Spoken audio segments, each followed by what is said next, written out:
Hola chicos, hoy vamos a ver el tema de memorias desde el punto de vista de sus componentes principales, memorias internas, memorias externas y vamos a hablar algo de almacenamiento en la nube.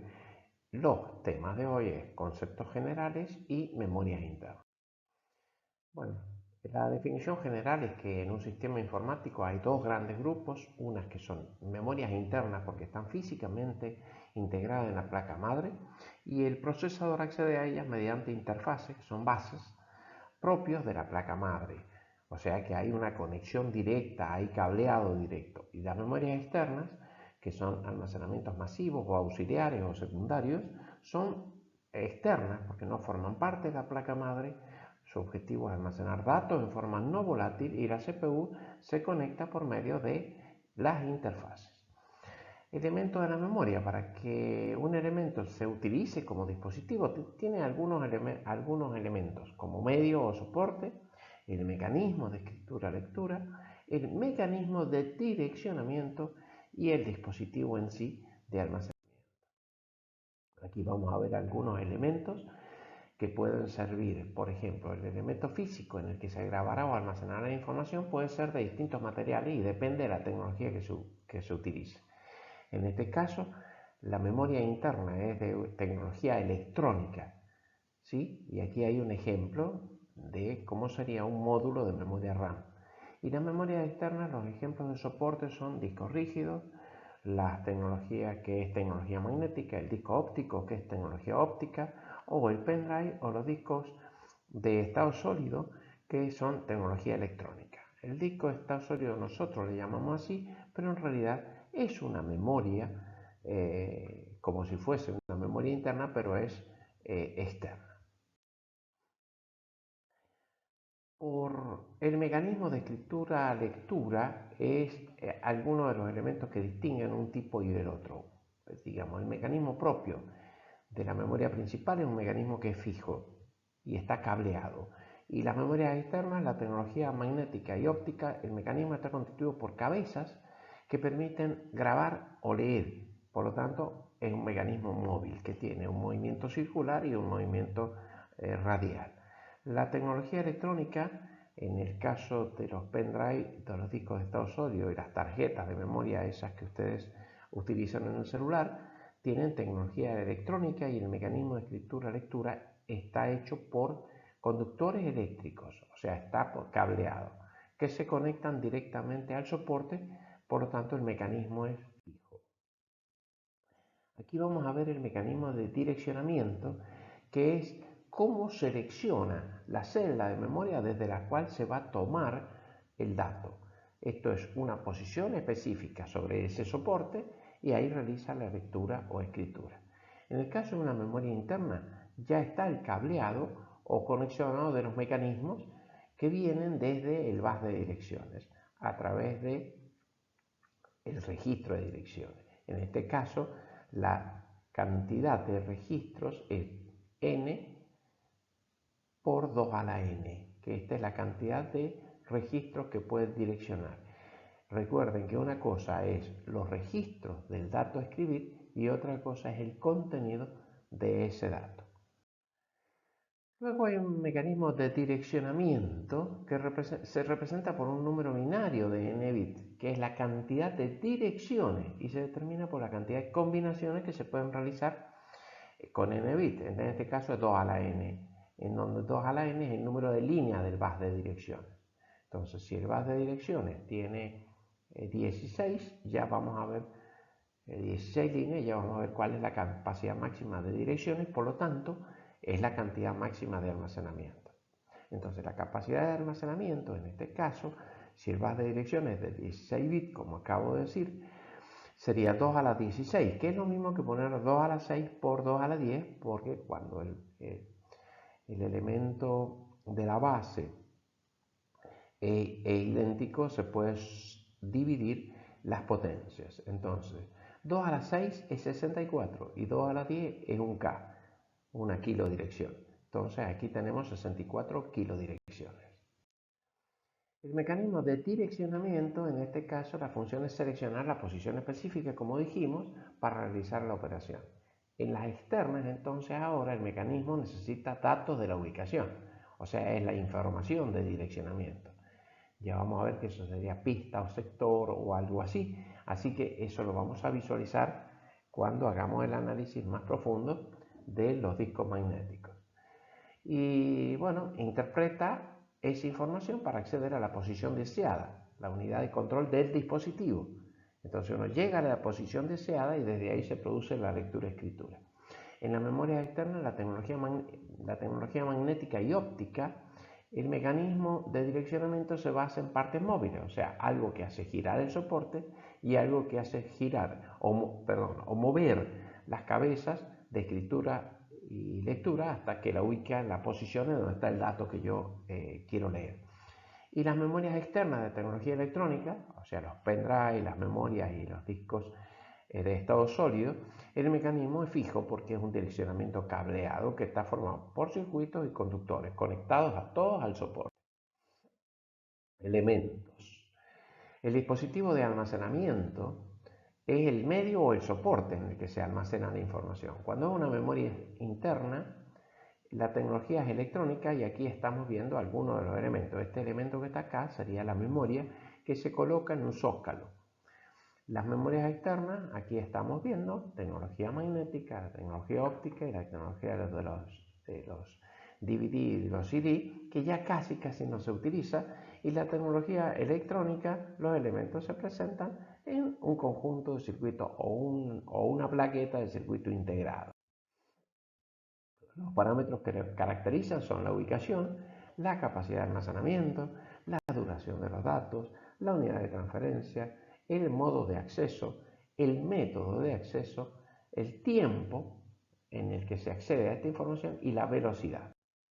Vamos a ver algunas características. Cuando las memorias internas, al encontrarse formando la placa madre, se pueden acceder directamente desde la CPU.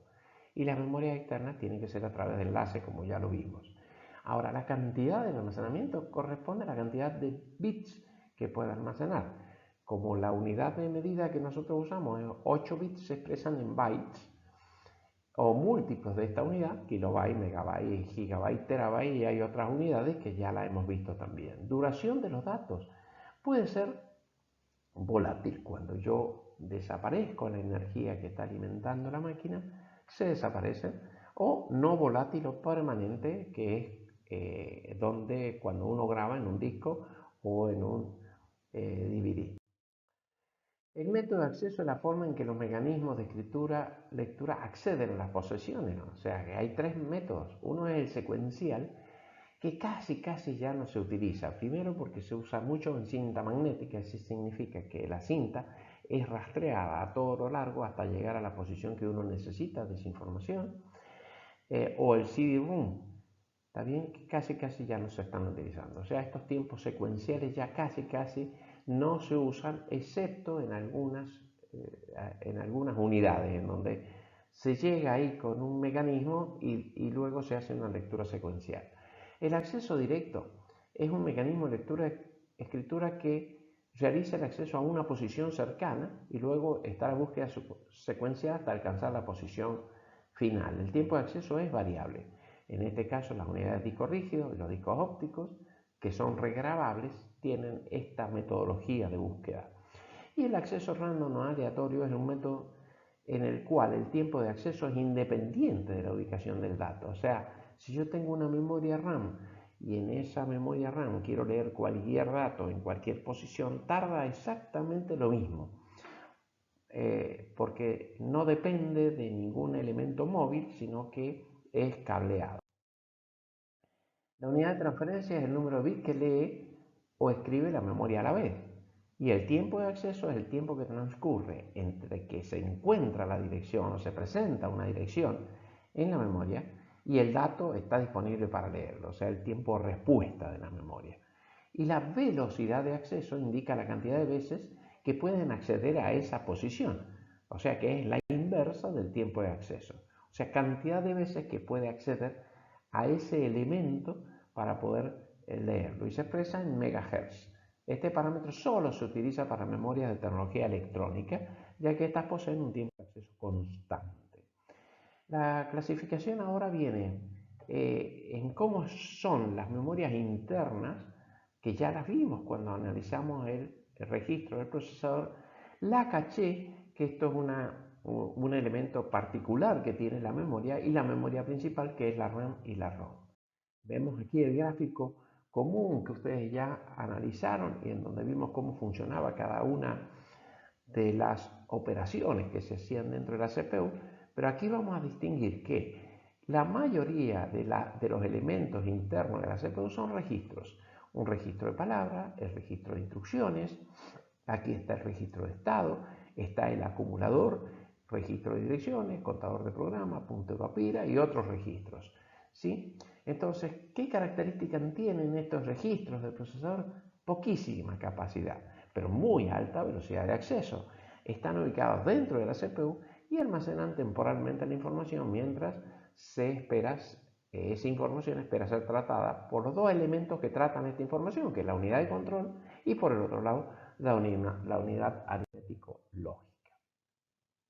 Ahora, la caché tiene una finalidad. La caché permite que uno acelere las velocidades de lectura.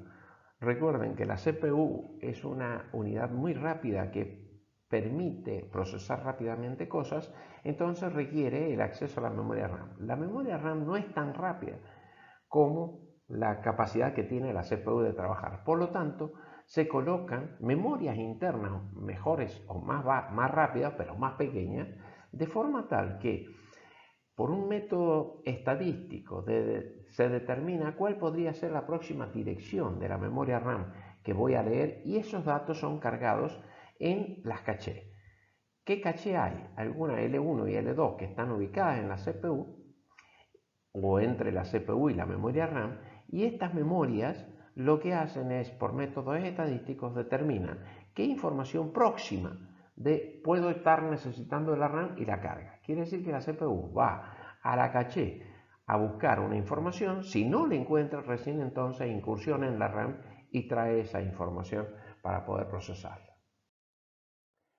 Entonces, volviendo a la memoria temporal, que la memoria central o el sistema central es algo que tiene temporalmente datos e instrucciones, que es la ROM, una de ellas, que es la habitual que uno está trabajando, y la otra es la ROM, que es Read Only Memory, que es solamente de lectura, que es no volátil y tiene poca capacidad.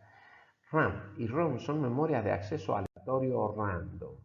Y ahora sí profundizamos sobre la ROM, que es donde está la BIOS, que es Basic Input Output System, o sea, o el sistema básico de entrada y salida, que es un programa grabado adentro de una memoria, o sea, es un firmware, que es otra definición que no sé si la vimos, pero eso significa que es una memoria específica y que tiene ya un software grabado. Es un chip de memoria no volátil de solo lectura y este software es la rutina de arranque de la computadora. Actualmente la ROM es un chip flash BIOS. ¿Cómo se accede a la memoria? Y se accede a través de direcciones. Datos e instrucciones se almacenan en cada celda de un byte. Los datos y las instrucciones de una celda de memoria se lo llaman contenido. La celda se localiza y se ubica a través de un número fijo que está, por ejemplo, estas serían las direcciones que tiene la memoria, y estos serían los contenidos que tienen en cada una de las direcciones esa memoria. ¿Quién es la que maneja esto? La unidad de control, que conoce cada celda por su dirección, permitiendo accederlas para escribir o leer en ellas. Algunos parámetros característicos de cada una de estas memorias. Las ROM tienen poca capacidad y, por supuesto, se almacenan firmware, o sea, programas y datos específicos que sirven para arrancar la máquina. Y la memoria RAM es la memoria de trabajo que se va a ir cargando en función de cómo nosotros hagamos nuestro programa. La capacidad de almacenamiento está dada por 2 a la n direcciones, que es la cantidad de direcciones a las que puedo acceder. Cada dirección identifica una celda, un espacio en donde hay contenido. Entonces, así como la capacidad de direccionamiento es 2 a la n, si yo en cada una de esas direcciones guardo un byte, es 2 a la n direcciones por un byte por dirección, es la cantidad de bytes que voy a tener. Y se mide también en múltiplos, kbyte, megabyte, gigabyte, etc. Sigamos con la capacidad de almacenamiento. Ahora lo analizamos en el caso del bus de 16 bytes que recién analizamos. Entonces podemos descomponerlo en 2 a la 6 por 2 a la 10. 2 a la 10 es un K y 2 a la 6 es 64. Entonces 64K es la capacidad de almacenamiento. Entonces si el bus de direcciones es de 16 bytes, quiere decir que en esa memoria van a haber 64 kilobytes. Duración, muy rápido, volátil, se apaga la computadora, se pierde la información, eso ocurre en las memorias RAM. Dentro de estas memorias RAM también puede existir unas memorias que son dinámicas o unas memorias que son estáticas, ¿sí? Se las denomina DRAM o SRAM. Y las no volátil o permanente, la información no se pierde al dejar de suministrarle energía. Y las memorias ROM también no se pierde al dejarles de dar energía. Bien, el número de bits ya lo habíamos visto, se leen y escriben en la memoria a la vez y coincide con el ancho de palabra. El método de acceso es cómo accedo, que puede ser aleatorio o random, o en la memoria principal es acceso aleatorio porque posee direccionamiento cableado en la ROM y en el tiempo de acceso ya vimos que es el tiempo, el tiempo que transcurre entre el instante en que se procesa la dirección y el momento en que el dato ya está listo para leer. Ese es el tiempo de respuesta. Las memorias internas son de acceso aleatorio y los tiempos de acceso independientes de la dirección de las celdas. Quiere decir que si en una RAM yo leo al principio o al final, el tiempo es igual. Y depende de la tecnología con la que se basan los elementos de la memoria. El orden de la medida está en 10 a la menos 9 segundos, o sea, son muy rápidas, y está relacionada con la velocidad de acceso, que es inversamente proporcional.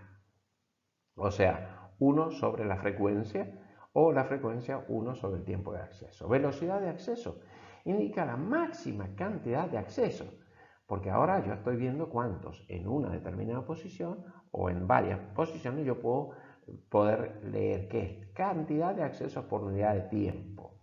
En la RAM es importante ya que los módulos pueden entregar y recibir datos con mayor o menor rapidez y eso influye indudablemente en el rendimiento de todo el sistema. Y está relacionada con el tiempo de acceso, como dijimos, y se expresan en megahertz. Las memorias semiconductores almacenan el dato en forma electrónica mediante circuitos. Y ahora vamos a profundizar un poquito sobre las RAM, las estáticas, como dije recién, SRAM, las dinámicas de RAM. ¿Cuáles son las diferencias? Bueno, la estática quiere decir que se accede aleatoriamente o es RAM estática. Si son de alta velocidad pero es de alto costo, entonces, ¿para dónde se usa? Para los registros de la CPU y para las memorias caché. Entonces, estas son estáticas. El componente elemental es un bioestable, un elemento que se lo llama flip-flop. Y esta es la representación de esa electrónica. Aquí está el flip-flop, cómo funciona. Y las RAM, las DRAM, que son las dinámicas, son de acceso aleatorio o RAM dinámica y el componente elemental es capaz de almacenar un bit. Y este elemento electrónico es un condensador o capacitor. Se usa un capacitor como soporte para un punto de memoria, presentando dos estados posibles. Cuando se carga tiene un 1 y cuando se descarga tiene un 0. Los capacitores pierden su carga con el tiempo, entonces esa información se va degradando, por lo tanto, cada tanto se deben refrescar. Esto se refresca a una velocidad también rápida. El proceso para mantener en el nivel adecuado el nivel de carga se denomina refresco. Y aquí está el ejemplo de cómo es que con un determinado voltaje se carga rápidamente en poquitísimo tiempo o cómo se descarga también en poquitísimo tiempo. Son curvas características de un capacitor. Los módulos de memoria son circuitos impresos que poseen chips de memoria de RAM integrados, o sea, se instalan físicamente sobre la placa madre. Estos elementos que están aquí son ranuras de expansión de la PCB o slots en donde ahí se colocan los elementos de estos conectores de la memoria. Y estos otros son otro tipo de conectores que puede tener la placa madre y generalmente aquí hay un soporte para el procesador y en alguno de estos puntos está también la BIOS, que es este elemento. Esto es una gráfica general de una placa madre, y aquí están los conectores de entrada y salida, que son los puertos por los cuales van a entrar. Y aquí hay un ejemplito muy rápido de cómo se coloca una memoria de este tipo, una memoria RAM, cómo se coloca en uno de los slots de almacenamiento. Bueno, aquí hay otros ejemplos de una doble línea de memoria o módulos de memoria que tienen este formato y que son de este tipo de almacenamiento. Hay varias generaciones de este tipo y han ido evolucionando y mejorando el rendimiento a través del tiempo. Que son las que se llaman DDR1, 2, 3 y 4. Los Small Outline DIMM o digamos pequeños elementos de memoria es un módulo de memoria en línea doble de esquema pequeño, que se los llama módulos SODIMM y son usados casi exclusivamente en las computadoras portátiles porque son de bajo tamaño y permiten, digamos, miniaturizar el almacenamiento. Y aquí también están los distintos elementos y cómo se colocan dentro de una máquina. La memoria ROM es un circuito integrado, ya lo habíamos visto, que almacena datos pregrabados por el fabricante. Habíamos dicho que esto es un firmware. ROM BIOS, está bien, alta velocidad de acceso, más lenta que la RAM, por supuesto, no es volátil porque no se borra y los datos no se pueden modificar o requieren de una operación especial para cambiarlos, que al final del capítulo vamos a ver este tema. Por ejemplo, las memorias ROM son read-only memory, que es bien grabadas por el fabricante y no se pueden cambiar. Pero hay memorias de tipo ROM que son programables y se programa solamente una vez. Entonces son ROM programables y se programan solamente una vez teniendo la tecnología adecuada para hacer esto. Las EEPROM son borrables, memorias borrables de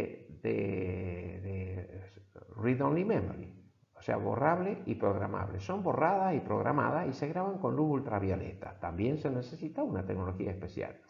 Y aparecieron unas que pueden ser borradas, grabadas, borradas, grabadas, borradas, grabadas, que se llaman eléctricamente borrables, ¿sí? Y estas pueden ser borradas eléctricamente y son las memorias flash, que es el tipo de EEPROM, mucho más rápidas, como las cámaras digitales, celulares, pendrive, tarjetas de memoria, etcétera, que son las que utilizamos normalmente para poder grabar.